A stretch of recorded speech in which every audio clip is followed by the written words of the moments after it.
Broadcasting live from the Jersey Shore, it's Coach Kev on the Damage 365 Radio Network.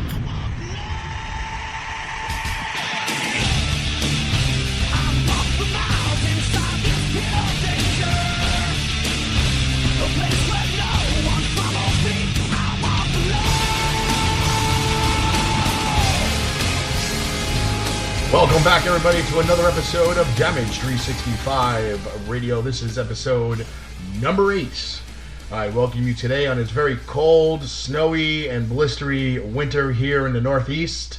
I will be joined momentarily around the 6:10 hour by my co-host, Nick the Beard, who is on assignment temporarily right now. We will also be joined around that time by PWS co-owner Eric Pleska. And we'll talk a little bit about the business of Pro Wrestling Syndicate, about how it started, how business is going now, upcoming shows, and their brand new TV deal, and how that's going, and kind of expectations now that they are on local television, where they expect the company to go in the next couple of years. So we have a lot planned. Without further ado, though, let's get into a birthday shout-out segment.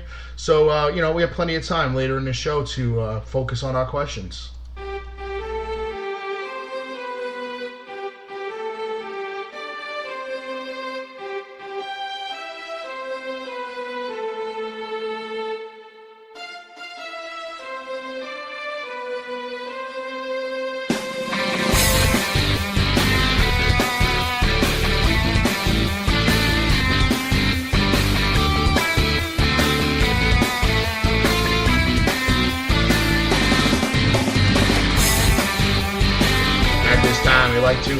Throw out some happy birthday shout-outs, ladies and gentlemen, to Damage alum, former outfield Lindsay Mednick. Happy birthday to Linz, and happy birthday to Damage alum and Damage Hall of Famer Ken Soto Sr. And a very special happy birthday goes out to former guest on the show, the wrestler known as Pandora, also known as Tara Young. Happy birthday to everybody celebrating this birthday this past week here with Damage 365 Radio.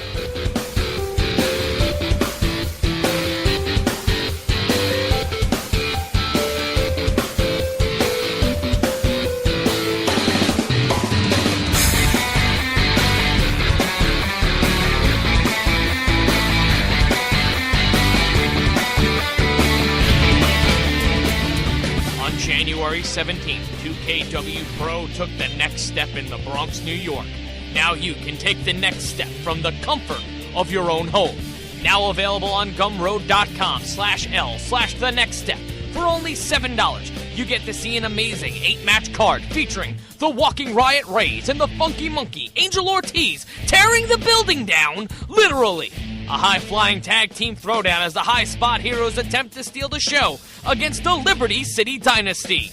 Styles clash as the Iron Fists of Joe Bullrog look to knock out the MMA fighter David Potter.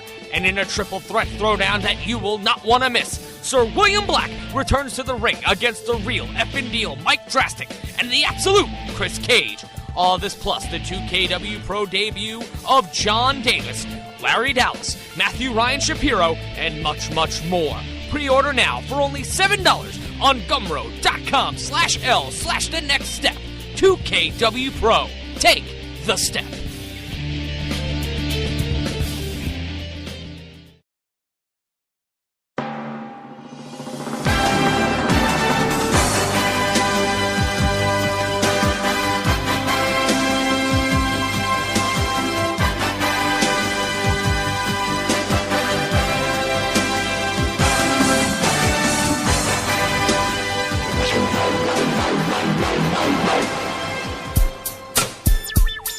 WWE has been home to many giants, but few big men have been as agile as the 400-plus pound Samoan wonder known as Rikishi.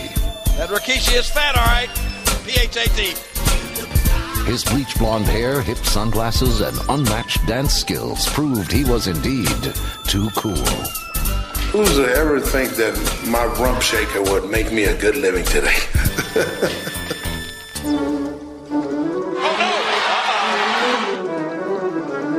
Rikishi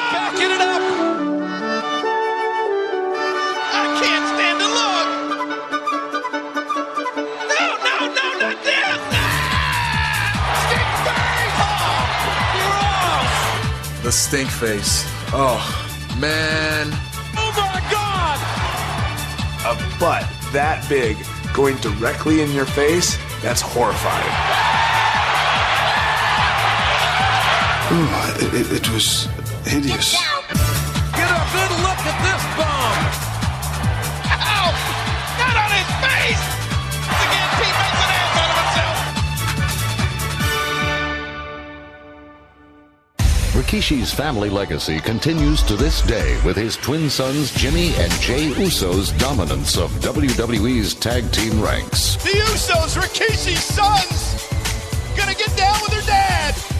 Capturing both the Intercontinental and Tag Team Championships, Rikishi has proven to be a true asset to sports entertainment throughout his career. Hit the victory dance! The Colossal Cheeks moving it on. Done what, high rate of speed? WWE is proud to name Rikishi as part of the Hall of Fame class of 2015.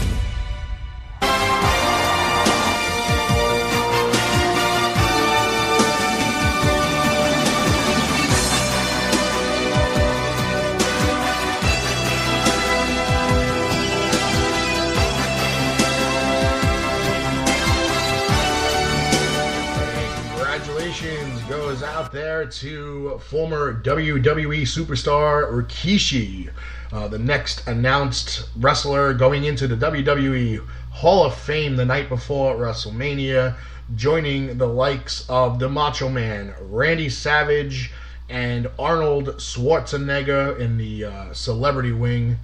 I still say there's about two more coming, maybe a third.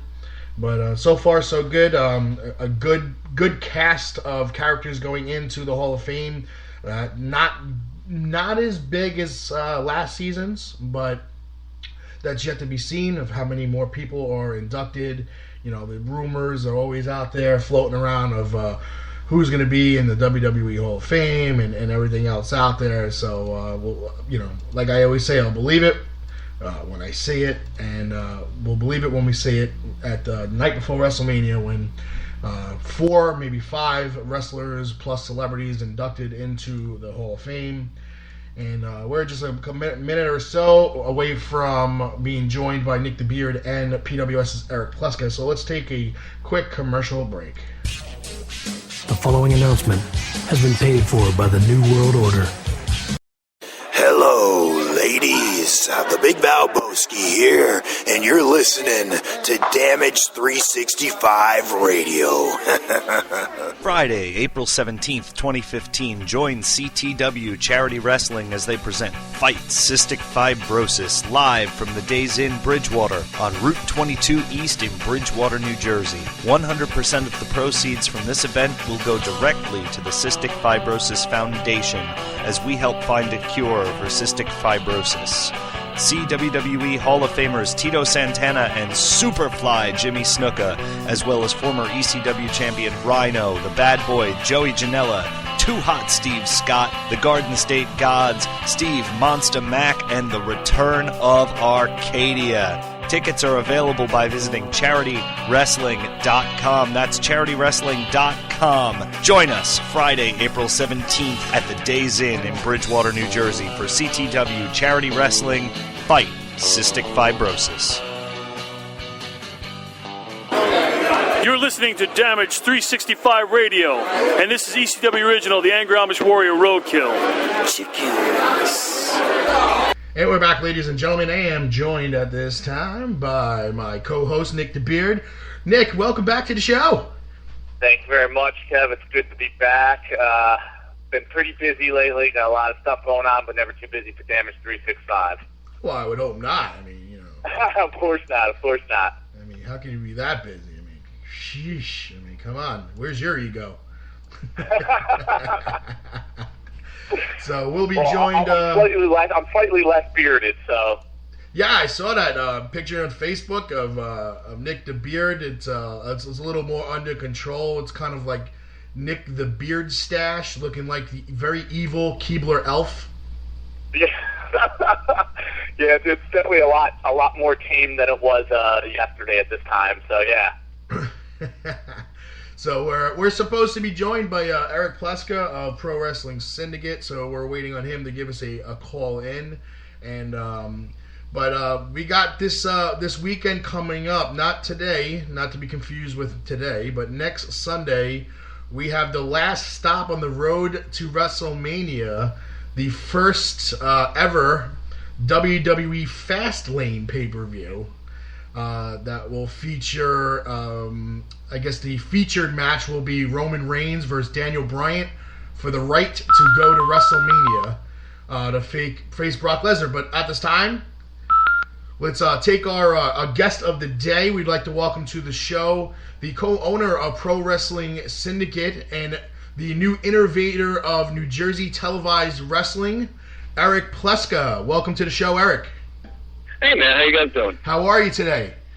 I'm doing well, man. Thank you for having me on. I really appreciate it. All right. I mean, we're self-admitted. We've never been to a PWS show. Shame on us. But that, one way or another. Well, absolutely shame on you after that splendid, very kind introduction. The innovator of wrestling on television in New Jersey. Yeah, absolutely shame on you. I know. I'm just making myself sound like worse. Like, Kev, what the hell is wrong with you? I mean, come on. I mean, we all know that I'm up till 4 a.m. anyway. So I mean, I can watch it on TV, but nothing's wrestling like live wrestling. I mean, not to take anything away from the television. Couple of questions for you. Well, we got a bunch, but just a couple of early ones here. How did you get into this? Like, how did you get into the wrestling business and ownership and blew it up to this? You're like one of the beasts of the East. So, like, how did this all start? God, I guess I could tie it into really liking Bam Bam Bigelow back in the day. What it is, man? I mean, it's something I always wanted to do. I mean, going all the way back to, playing on the floor with my AWA Remco figures. I was always the promoter. I was never playing as Larry Zbyszko. I was playing as, Vern Gagne, the promoter. And I always just enjoyed the art of creating something, of booking events and making something. For me, I'm 34 years old. I got into wrestling, 6, 7 years old, AWA World Class. Started attending indie shows in 1988. For me, I was a concert promoter. I ran over 500 music shows throughout New York City and New Jersey for years. Was doing that for a good amount of time. Got to work with a lot of, bigger name artists, guys like Eddie Vedder from Pearl Jam, for instance. Had a lot of fun doing that, and I started booking pro wrestlers to appear at my music shows. Would do these weird kind of mishmash things where I would do, I used to book the singer from the Misfits a lot, Michael Graves, and then I would also book Kamala to perform music, and then also book Brutus Beefcake just to make an appearance. It was weird kind of wacky stuff, and eventually some of the wrestlers kind of got in my ear, namely the Zombie, Tim Arson, and was like, you know what, why don't you just book wrestling shows? And I started really attending indie shows again and really just taking a look at things, and one day decided to dive into it. And 2007, ran the first PWS event in Garfield, New Jersey on a rainy Sunday afternoon. And for better or worse, here we are years later, hopefully with a better product than we had back then. From what I've read and people I've spoke to, I mean, you guys are, and this kind of leads into my next question. Tell us why. I mean, in your opinion, in the words of the co-owner, you're talking to the people, why you feel, of all the, I mean, we know New Jersey is drowned with indie wrestling. They're everywhere. Each point, each town, there's indie wrestling somewhere. But what makes Pro Wrestling Syndicate stand out, in your opinion, as why you guys are the elite of indie wrestling? Well, I appreciate being called the elite.